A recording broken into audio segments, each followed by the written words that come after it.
आदाब नाजरीन, मैं मोहम्मद तजम्मुल अली खान। जैसा कि आप जानते हैं कि हम पहले दहे में भी मक्का मस्जिद की पार्किंग से मुताल्लिक एक खबर शाये किए थे, जिसमें बताया गया था कि मक्का मस्जिद के मुसल्लियों की तादाद काफ़ी हद तक बढ़ चुकी है और जो है उन्हें मस्जिद में पहुंचने के लिए काफ़ी हद तक दुश्वारियों का सामना करना पड़ रहा है। पार्किंग की सहूलत नहीं है।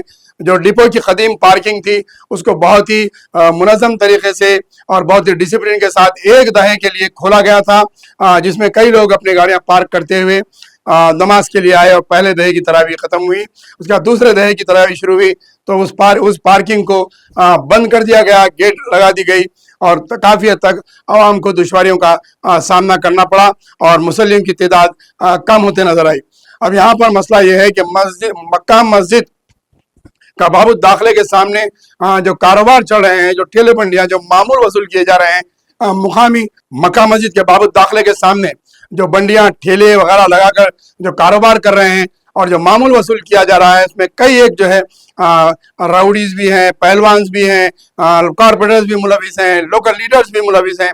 हर एक के अपने अपने बंडियां, हर एक के अपने अपने डंडे लगे हुए हैं।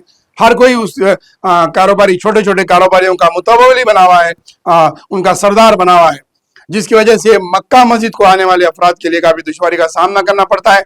जब वजू करके घर से निकल के आते हैं तो मक्का मस्जिद के सामने बेहयाई की वजह से जो नजरें पड़ती हैं ख़वातीन पर, उससे वजू ज़ायल हो जाता है, मकरू हो जाता है। और फिर जब जाते हैं तो हाथों में धक्का लगते हुए, नामहरूम ख़वातीन को छूते हुए, धक्का देते हुए जाना पड़ता है। उससे जो है नमाजियों की वजू ज़ाय हो जाते हैं, फिर जाके दोबारा वजू करना पड़ता है। तो ये मक्का मस्जिद का जो है पार्किंग का एरिया और मक्का मस्जिद के बाबू दाखिले के सामने जो कारोबारी तिजारत लगे हैं, इसको हटाना बेइंतहा ज़रूरी है। इसके लिए हमने एक लफ्ज़ का इस्तेमाल किया था कि मक्का मस्जिद बचाओ तहरीक की ज़रूरत है, और मैं इसी तहरीक के दूसरे एपिसोड के तौर पर कहूँगा कि मक्का मस्जिद बचाओ तहरीक से जुड़िए ताकि मक्का मस्जिद के तक़द्दुस को पामाल होने से बचाइए और मक्का मस्जिद का जो वक़ार है उसको बहाल कीजिए।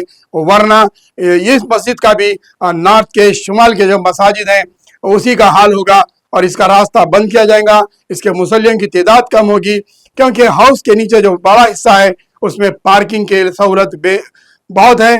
तकरीबन 200 से 300 बाइक्स जो उसके अंदर आ सकते हैं और मक्का मस्जिद के 2 गेटों तक किसी किस्म के कारोबार करने से उसको रोकने की ज़रूरत है। जहां चीफ मिनिस्टर ने असम्बली के अंदर 20 करोड़ रुपये लाल दरवाजे की मस्जिद का ऐलान किया, बहुत अच्छा इकदाम किया, बहुत अच्छा काम किया। चीफ मिनिस्टर ने फौरी तौर पर इकदाम करते हुए उस मंदिर की जो है तज़ीनों के लिए काम किया है, उसको अप्रिशिएट करने की ज़रूरत है। लेकिन वहीं पर एक दूसरे तबके की इतनी बड़ी मस्जिद को, उनकी इबादत से आने वालों को रोकने के लिए एक मनसूबाबंद तरीके से जो है पेडिस्टेरियन के नाम पर मक्का मस्जिद का जो है तक़द्दुस पामाल किया जा रहा है। आज से तकरीबन 2004, 2014, 2024, 25 शुरू होगा, 21 साल हो गया है पेडिस्टेरियन के नाम पर मक्का मस्जिद का रास्ता बंद करके रखा गया है।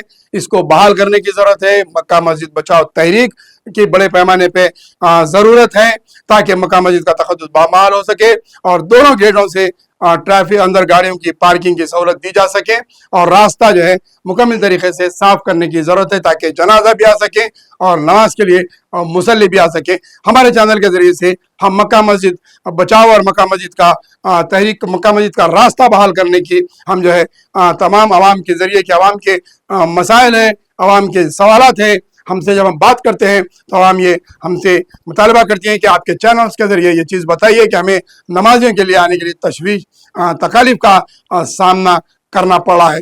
हम हुकूमत से यही कहेंगे कि मक्का मस्जिद के तक़द्दुस को बहाल किया जाए और उसकी पार्किंग को बहाल किया जाए, उसके सामने जो कारोबार है उन्हें हटाते हुए रास्ता फराहम किया जाए मक्का मस्जिद का। यही हमारे चैनल के ज़रिए से हमारा ये एक पैगाम था और एक अहम न्यूज़ थी जो हम आवाम को और हुकूमत तक पहुँचाना चाह रहे थे।